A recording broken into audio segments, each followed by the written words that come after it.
and welcome to Woolen Works. Today we're going to be learning how to make a granny square. There are so many different ways to make these and none of them are necessarily the right way, but the tips and tricks I'll be giving you today is what I've found works best for me. I'll be showing you the whole process from making a magic circle to making the granny square itself and finishing it off and weaving in your ends. If you'd like some more detailed tutorials for these steps, go and watch my magic circle tutorial and the crochet stitches tutorial. Then come back here and let's learn how to make our granny squares.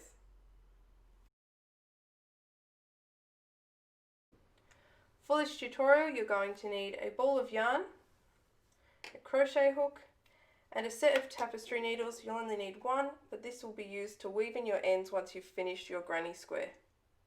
Now the crochet hook that you want to choose, you can use the one that's recommended on the ball, or if you're wanting to get a bit tighter stitches and make them look a bit more uniform, you can choose a hook that's 1/2 mm size smaller.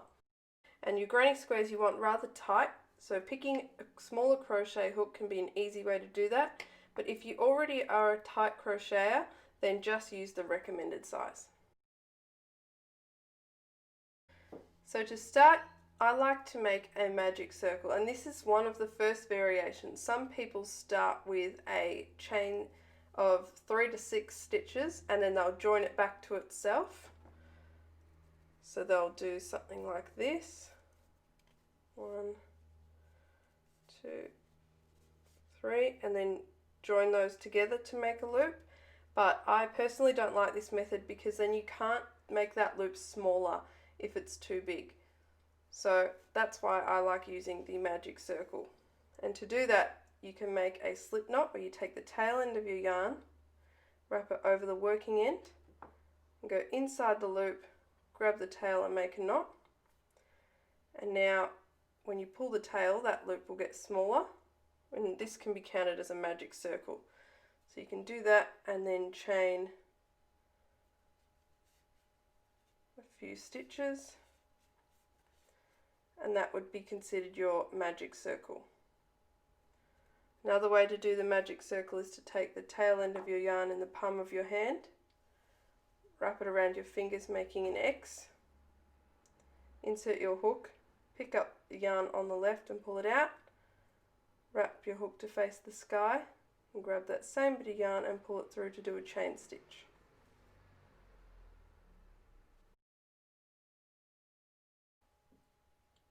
So now that we've got our magic circle, I'm going to chain 2, and this is where the next variation comes in. Some people don't like this, they think it makes the stitches look a bit clunky. I find it doesn't make a difference, so this is how I do it, but again, watch a few videos and see what you like best. So this is going to count as one of our double crochet stitches if you are using US terminology, or a treble crochet stitch if you are using UK terminology. Then we're going to work another 2 double crochets into this loop. I'll be using US terminology throughout this video.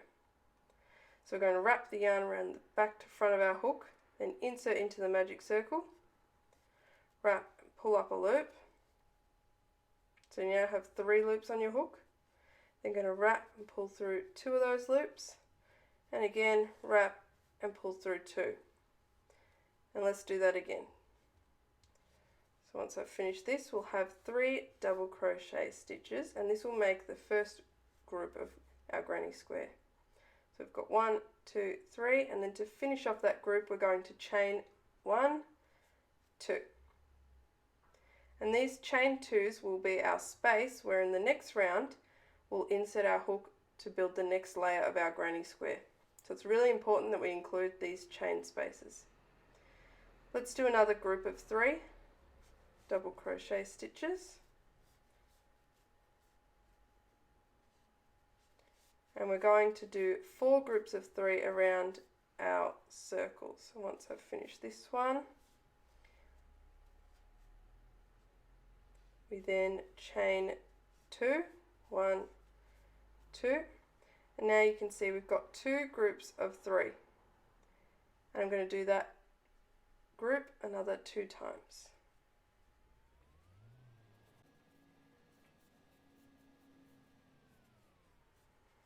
Okay, So I've done my 4 groups of 3 double crochets, and each one is separated by 2 chain spaces. Once you've done that, grab the tail of your yarn and pull, and this will tighten up that circle like you can see, and already it's starting to get a square shape. Now to join, we're going to do a slip stitch into the 3rd chain that we did at the start. So we insert into the middle of the stitch, and you can pick up the loop underneath. So I'm going to be going in here, in this gap here, and if you pick up that loop underneath, that's okay too. And if you pick up just one loop, it doesn't matter. I like to pick up both. I just find it makes a neater edge, and then to slip stitch, you just pull it straight through both loops that are on your hook. And that finishes off that round. So now that we've joined our first round, I'll give you my next tip. So if we continue working in this direction every single time, what can happen is our square will become more of a parallelogram, and we'll get this twisted shape to it. And the larger your granny square is, the more twisted it will become.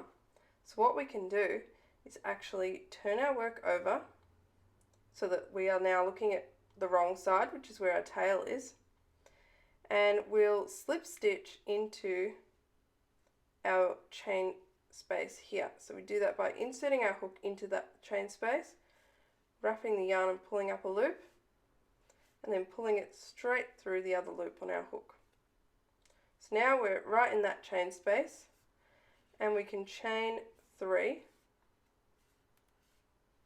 which will be the start of our next round, and this will count as our first double crochet stitch for round 2.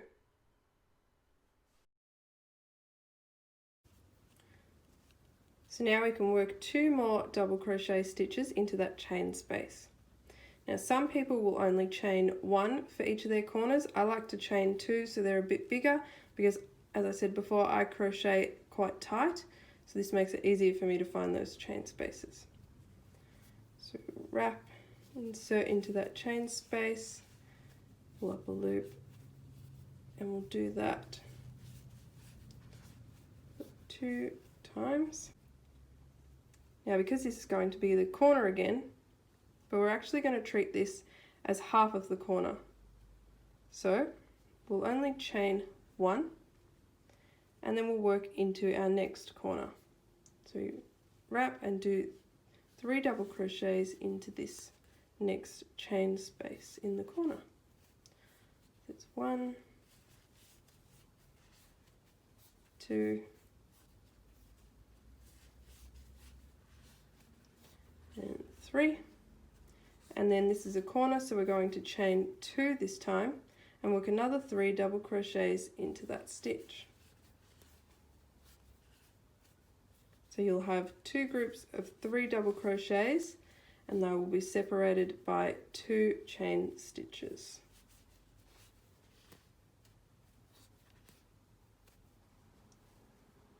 Then we'll chain 1 and work into the next corner.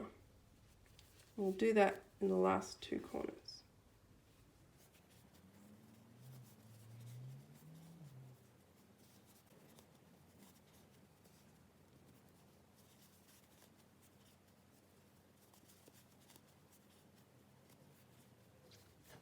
Chain 1, and now we are back where we started to finish off the other half of this corner stitch here. So we'll work our 3 double crochets straight into that same space,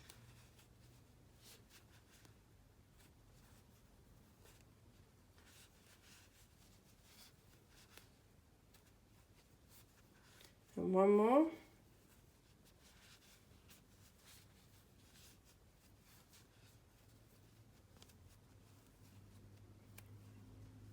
and then we're going to join to the first, or the top of the chain that we did at the start.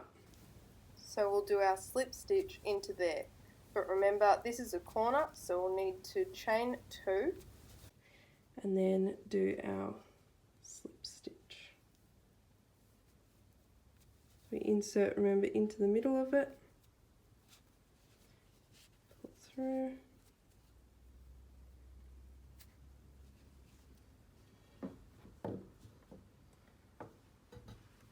And there is our second round of the granny square.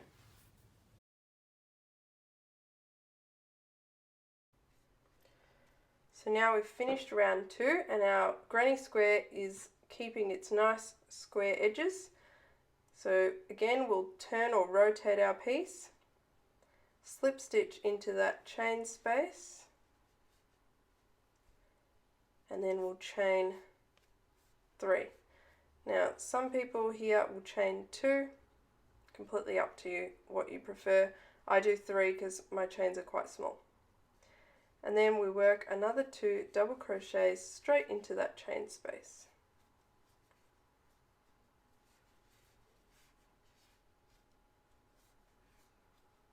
This will form half of our corner, and we'll finish the other corner when we've gone all the way around. And we'll chain 1, and then we'll do 3 double crochets straight into this side edge here. Now because it's a side, we only need to do 1 group of 3 double crochets. So do that. Here's 1,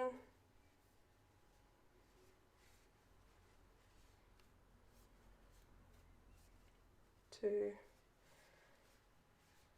and 3. Now because this is in the side, we only need to chain 1. So we chain 1 and then we work into our corner.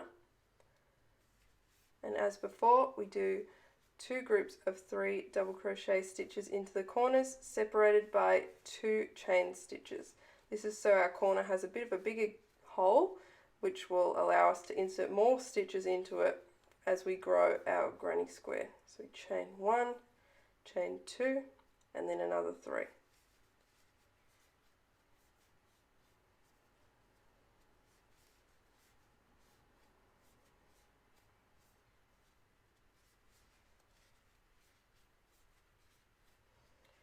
And then we chain 1, and again this is the side edge here, so we'll work 1 group of 3 double crochets. So continue all the way around until you get to our last corner.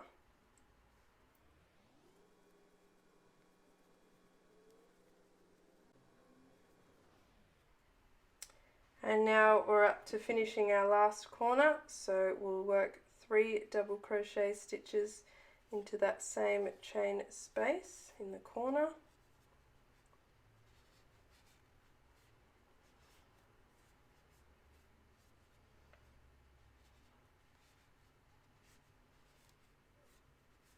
And still we'll chain 2 and then slip stitch to join. So there's the top of my 2 double crochets, so there's the top of my chain that I did at the start, and I'll insert into there.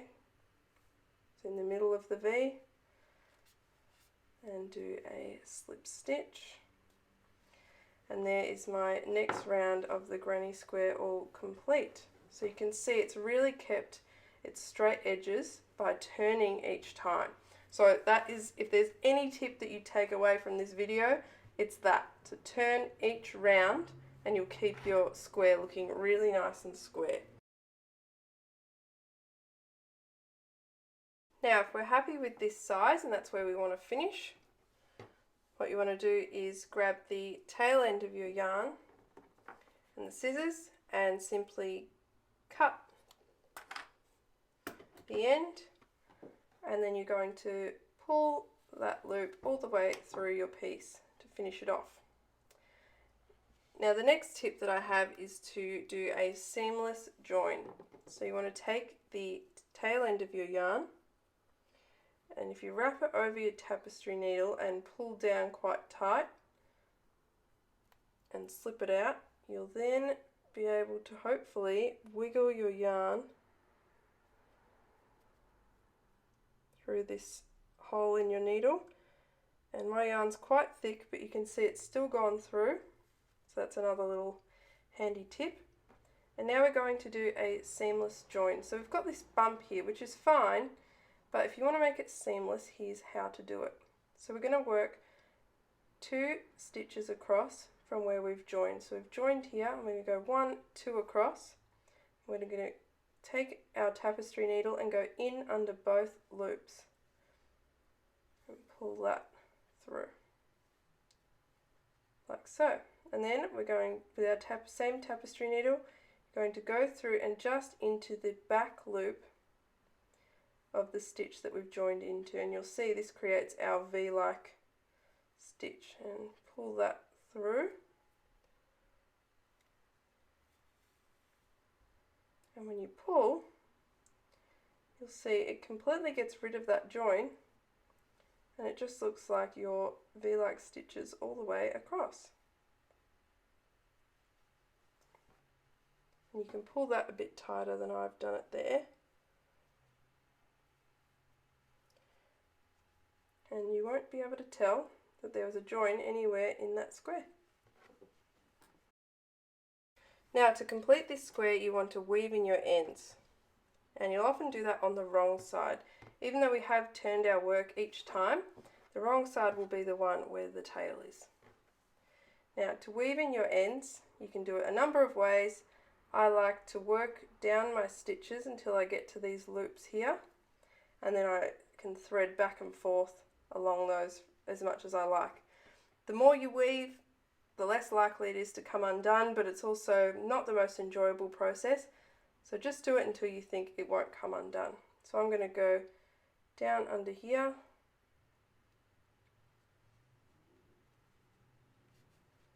and pull that through,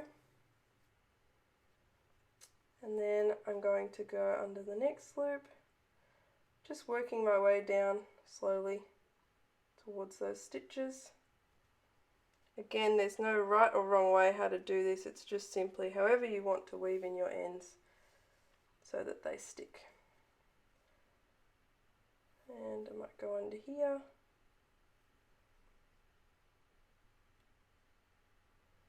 Working towards these loops here. So now I'm at the part at my corner where all of the double crochet stitches are, and I'm just going to simply weave under all of those, under all of them like this. And the next thing I like to do is weave back on myself, so I might actually go over this one, skip that first one and go under the rest.